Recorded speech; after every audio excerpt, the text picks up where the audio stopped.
Why is the professional installation of fire stopping a non-negotiable? On November 21st, 1980, a catastrophic fire at the MGM Grand Hotel in Las Vegas tragically highlighted the critical need for fire stopping in building safety. We have a report of a fire in the building in the deli of the MGM.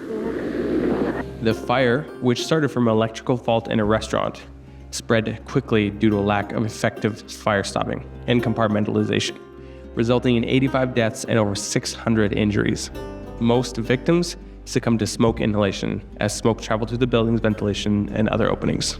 Today's buildings are far more complex, with advanced HVAC systems, electrical networks, a wide range of plastic piping, and other modern materials that pose unique fire risks. Fire stopping isn't just about filling gaps. It requires specific, tested materials installed by knowledgeable professionals.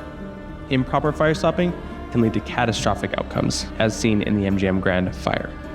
This building had no fire stopping measures, and just a little fact, smoke can fill a 10-foot by 10-foot room in just 3 to 5 minutes through a pencil-sized hole.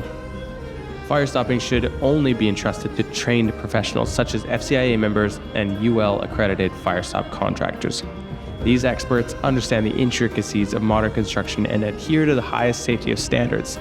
The belief that fire stopping can be done by anybody is a dangerous belief, and incorrect installations can lead to significant loss of life, making it imperative to use qualified installers. The MGM Grand fire is a sobering reminder of the importance of proper fire stopping. As building designs evolve, so does the need for comprehensive fire protection measures. Fire stopping is a critical aspect of this, ensuring that buildings are safe for occupants. By employing only certified professionals for fire stopping, we can prevent future tragedies and safeguard lives. The risks are too great to take shortcuts with fire safety. You wouldn't hire a drywaller to install your sprinkler system, nor would you hire an electrician to do your plumbing, even though they could probably just watch a YouTube video and give it a shot. But would you trust it? Are the potential cost savings worth it? One wrong install could cost someone's life.